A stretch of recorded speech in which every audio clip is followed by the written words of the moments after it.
जातीय जनगणना पर झारखंड में सियासत गर्मा गई है। रघुवर दास ने पिछड़ी जातियों के सर्वेक्षण के लिए पिछली सरकार द्वारा लिखे पत्र को हेमंत सरकार पर रोकने का आरोप लगाया है। वहीं अमित शाह के सामने सरना कोड का जिक्र नहीं होने पर आदिवासी समाज में भी इसे लेकर आक्रोश है।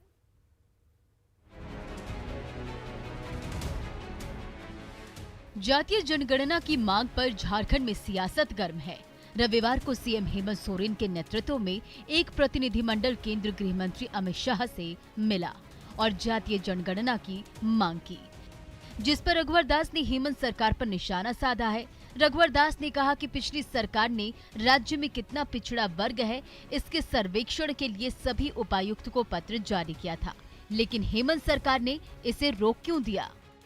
बीजेपी के सरकार में जो पत्र जारी हुए थे उन संदर्भ में बताना चाहिए कि सर्वेक्षण का काम इन्होंने सरकार बनने के साथ ही क्यों रोक दिया।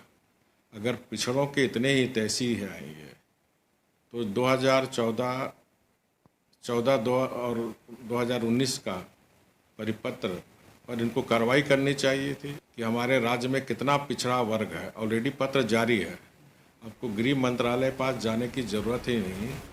रघुवर दास के आरोप पर कांग्रेस और जेएमएम ने पलटवार किया है। कांग्रेस का आरोप है रघुवर दास ने ही पिछड़ों के सर्वेक्षण को बंद करा दिया था। वहीं जेएमएम का कहना है कि जनगणना केंद्र का काम है, राज्य सरकार जातीय जनगणना करा भी लेती है तो उसे मान्यता नहीं मिलेगी। ऐसे में पत्र का कोई औचित्य नहीं है। जातीय जनगणना के विषय में हमेशा भारतीय जनता पार्टी का निर्णय टाल मटोल का रहा है। रघुवर दास जी के समय एक पत्र प्रेषित हुआ था, लेकिन 5 जिलों में थोड़ी थोड़ी जातीय जनगणना की सुगबुगाहट हुई थी। उसके बाद अचानक रघुवर दास जी के आदेश पे पुनः उसको बंद कर दिया गया। चिट्ठी है तो इस चिट्ठी पर अब केंद्र सरकार ही सहमत नहीं है, क्योंकि राज्य सरकार के पास में यह अधिकार नहीं है, क्योंकि रजिस्ट्रार जनरल जो पॉपुलेशन का होता है वो केंद्र सरकार के गृह विभाग के अंदर का है और वो जब तक उस पर मोहर नहीं लगाएंगे तो उसकी वैधता कहीं से भी टिकेगी नहीं। वहीं अमित शाह के सामने सरना कोड को लेकर आवाज नहीं उठाने पर आदिवासी समाज में आक्रोश है। इसे लेकर आदिवासी संगठनों ने आंदोलन की चेतावनी दी है। ऐसे लोगों का, ऐसे दलों का मुंह तोड़ जवाब देगी और आने वाले दिनों में सत्ता से उखाड़ फेंकने का काम करेगी। जाहिर है जातीय जनगणना को लेकर सिर्फ सियासत हो रही है, क्योंकि केंद्र सरकार सुप्रीम कोर्ट में ये साफ कर चुकी है कि पिछड़े वर्गों की जाति की गणना प्रशासनिक रूप से बहुत कठिन और जटिल है। वहीं सरना कोड पर सरकार के रुख से भी आदिवासी समाज में नाराजगी है। जमशेदपुर से प्रभंजन के साथ ओम प्रकाश, न्यूज़ 18 रांची। बिहार में खास तौर पर मिथिलांचल में संतान की सलामती के लिए मनाया जाने वाला जिउतिया पर्व को लेकर महिलाओं में खासा उत्साह देखा जा रहा है। ये रिपोर्ट आप जरूर देखिए।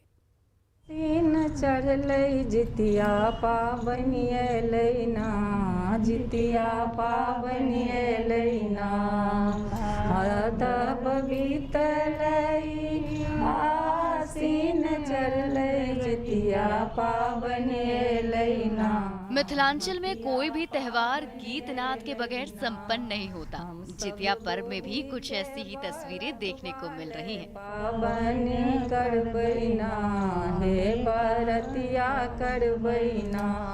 कहा जाता है कि महिलाएं संतान की सलामती के लिए जितिया का व्रत रखती हैं।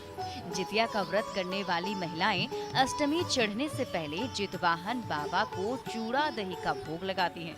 उसके बाद निर्जला उपवास रखती हैं। फिर अगले दिन पाखर पेड़ के नीचे विधि विधान से पूजा कर अपना व्रत तोड़ती हैं। गाना हम करबै हे पाबनि अयलैना। ये बच्चे के लिए रखा जाता है, पुत्र के, जैसे पुत्रदाय लोग बोलते हैं, लेकिन पुत्रा पुत्री, ये तो बेटा और बेटी तो दोनों समान ही है। जो माँ रखते हैं तो इसके ये नहीं कि वो बेटा के लिए रखते हैं, बोला जाता है बेटा के लिए है, लेकिन बेटी भी तो वही है, संतान ही है।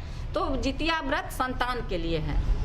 जितिया पर्व के एक दिन पहले माछ यानी मछली और मरुआ जिसे रागी कहते हैं उसकी रोटी खाने की परंपरा है। इसके पीछे मान्यता है कि मछली को मिथिलांचल में काफी शुभ माना जाता है। कहते हैं कोई भी शुभ कार्य करने से पहले मछली का दर्शन होने पर अच्छा फल मिलता है। वही मरुआ जितवाहन बाबा को काफी पसंद है, इसलिए व्रत से पहले मरुआ और माछ खाने की परंपरा है। माछ जो है मिथिलांचल का सबसे बहुत बड़ा प्रसिद्ध चीज है। माछ के मतलब हम लोग माछ का शुभ मानते हैं। कोई भी काम करते हैं तो माछ का मतलब नाम लेकर के माछ का यात्रा का भी समय हम लोग देखते हैं तो शुभ मानते हैं। तो ये जो त्योहार है मनाते हैं हम लोग तो माछ मरुआ का ही विध होता है। इसमें इसका एक विशेष मतलब प्रथा ही है जो हम लोग माछ मरुआ खाते हैं, क्योंकि मिथिलांचल की प्रसिद्ध चीज है माछ मरुआ खाना। कोई भी पर्व त्योहार हो मिथिलांचल में गीत नाद के बगैर पूरा नहीं माना जाता।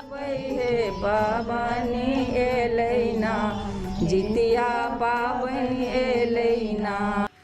जितिया पावन पर्व पर भी यहाँ की महिलाएं समूह बनाकर जितवाहन बाबा के लिए गाना गाती हैं और अपने परिवार की सलामती के लिए आशीर्वाद की कामना करती हैं। अमित रंजन, न्यूज़ 18 मधुबनी।